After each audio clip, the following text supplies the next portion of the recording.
২৬-এর নির্বাচনের আগে কয়লা পাচার কাণ্ডে দেখা গেছে ইডির হানা। একাধিক স্থানে ইডির হানা। কলকাতা, সল্টলেক, আসানসোল, ঝাড়গ্রামে ইডির তল্লাশি। বাংলার পাশাপাশি ঝাড়খণ্ডেও ইডির তল্লাশি অভিযান শুরু হয়ে গেছে। সকাল ৫টা থেকে চলছে ইডির অভিযান। তবে কি রয়েছে আপডেট, বিস্তারিত জানবো। টেলিফোন লাইনে যুক্ত হয়ে গেছে প্রতিনিধি শেখ মনিরুল। মনিরুল, ঠিক কি জানতে পারছো?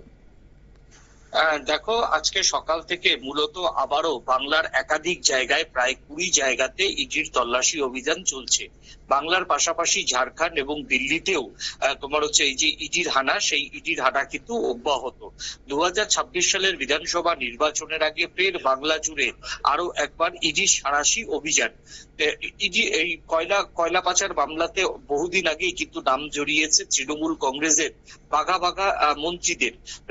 বাংলার মন্ত্রী এবং মমতা বন্দ্যোপাধ্যায়ের অত্যন্ত ঘনিষ্ঠ এবং মমতা বন্দ্যোপাধ্যায়ের একটা সময় ছায়া সঙ্গী মলয় ঘটকের নাম বহুদিন আগেই জড়িয়েছে।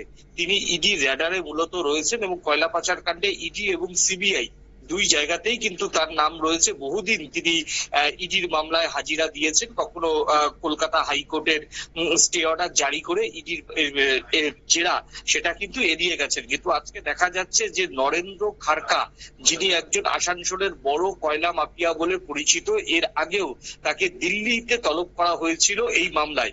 সেই ব্যবসায়িক বাড়িতে আজকে ইডির হানা। ঝাড়খণ্ড এবং পশ্চিমবঙ্গের প্রায় ২০টি জায়গায় এই মুহূর্তে ইডির তল্লাশি চলছে। এবং যে সমস্ত জায়গায় ইডি, এই যে নরেন্দ্র খারকা, তিনি অত্যন্ত তৃণমূল কংগ্রেসের ঘনিষ্ঠ লোক বলেই কিন্তু এই খনি অঞ্চলে পরিচিত। এবং বাংলাতে বেশ কয়েকজন তোমার হচ্ছে আইপিএস, যারা একেবারে নবান্নের ১৪ তলার সঙ্গে যারা সরাসরি ওতপ্রোত ভাবে কর্তব্যরত অবস্থায় জড়িত থাকেন, তাদেরও কিন্তু এই কয়লা মামলাতে কিন্তু নাম রয়েছে। এখন দেখার ২৬ সালের আগে এই যে সকালবেলা প্রায় ইডির সাঁড়াশি অভিযান হলো, সেই সাঁড়াশি অভিযানের পর ইডি কাউকে গ্রেপ্তার করে কিনা। তবে সবার আগে কিন্তু এই ইডির খাতায় নাম রয়েছে দীর্ঘ ৫ বছর ধরে বাংলার মন্ত্রী মলয় ঘটকের। তবে এখনো পর্যন্ত মলয় ঘটকের বিরুদ্ধে কিন্তু সেইভাবে কোনো চূড়ান্ত ব্যবস্থা নেয়নি। ২০২৬-এর আগে এই সমস্ত তৃণমূলের নেতা মন্ত্রীদের চূড়ান্ত ব্যবস্থা ইডি নেয় কিনা এখন সেটাই দেখার। একদমই, ধন্যবাদ।